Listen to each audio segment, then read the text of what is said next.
नमस्कार मित्रांनो, नर्सिंग एक ईश्वर सेवा मी आरोग्यदूत या चॅनलमध्ये मी अक्षय तुम्हा सर्वांचं मनापासून स्वागत करते।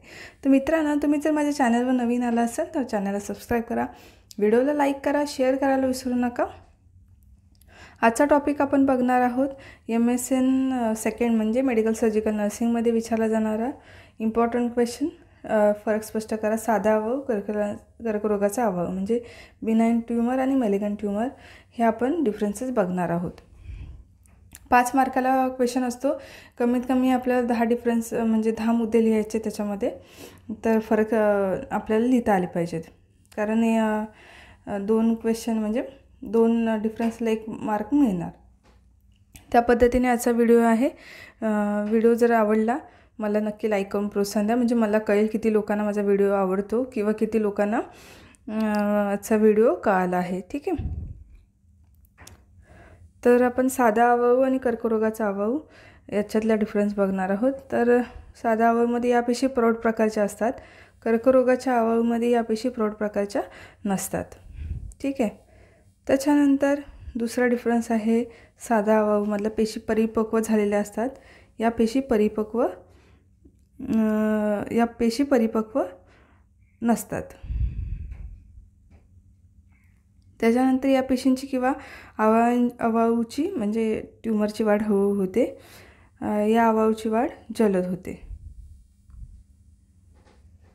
ह्याचा सेकंड डिफरन्स बघा, या पेशी परिपक्व झालेल्या असतात आणि ह्या पेशी अपरिपक्व असतात। कळलं? त्याच्यानंतर आहे या पेशींची वाढ ह्या पेशींची किंवा अवयवाची वाढ होते, या अवयवाची वाढ जलद होते।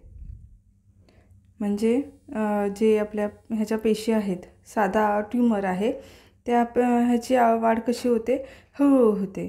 पण जे कर्करोग म्हणजे कॅन्सर तुम्हाला माहीत असेल, तर त्याच्या ज्या अवयव असतात, ज्याचे जे ट्यूमर असतात त्याची वाढ फटाफट होते, ते खूप डेंजरस आहे। ओके, त्याच्यानंतर ही आवरणासहित असते आणि ह्याला आवरण नसते।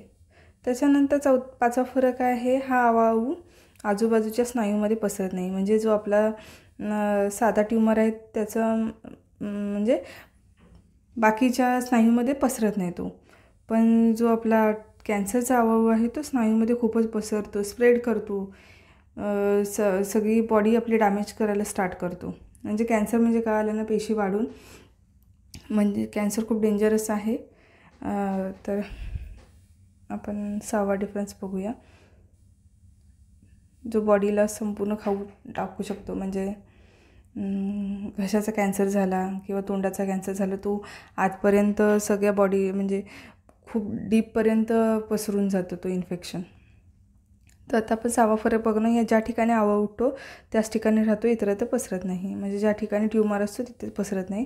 आणि कॅन्सरचा आहे तो कसा करतो, लससंस्था, रक्ताभिसरण, शरीरामध्ये अनेक ठिकाणी दुय्यम स्वरूपाची वाढ व्हायला सुरुवात होते।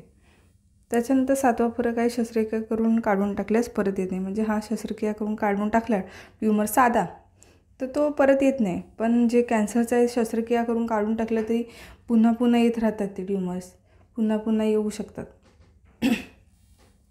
त्याच्यानंतर 8वा फरक आहे, याचे बरेच वाईट परिणाम आहेत पण जीव घेणे नाहीत। म्हणजे ह्याचे बरेच वाईट परिणाम आहेत पण लगेच जीव जाईल किंवा जीव घेणे लगेच जीव जाऊ शकतो, एवढे पण वाईट परिणाम नाही आहेत। पण कॅन्सर हे शेवटच्या अवस्थेत जर स्थिती गेल्यास त्यातच अंत होतो। म्हणजे जर कॅन्सर जर शेवटच्या स्टेजमध्ये जर गेला तर तिथे आपल्या माणसाचा अंत होतो।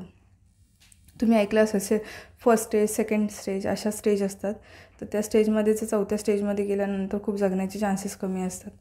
त्याच्यानंतर 9वा फरक आहे, याचे घातकी परिणाम म्हणजे स्नायूवर दाब पडतो व त्याची चिन्ह लक्षणे दिसतात। याचा घातकी परिणाम म्हणजे स्नायूवर दाब पडतो व त्याची चिन्ह लक्षणे दिसतात। म्हणजे एखाद्या आता ब्रेनवर पडला तर म्हणजे ब्रेनमध्ये ट्यूमर आला तर त्याचा परिणाम दिसतो, दाब पडतो स्नायूंवरती, मग त्याचे वेगवेगळे परिणाम दिसतात। आता याचे वाईट परिणाम म्हणजे वजन घटते, कॅन्सरच्या ट्यूमरचं काय वजन घटते, अशक्तपणा येतो, रक्तक्षय फक्त हाडे व त्वचा उरते।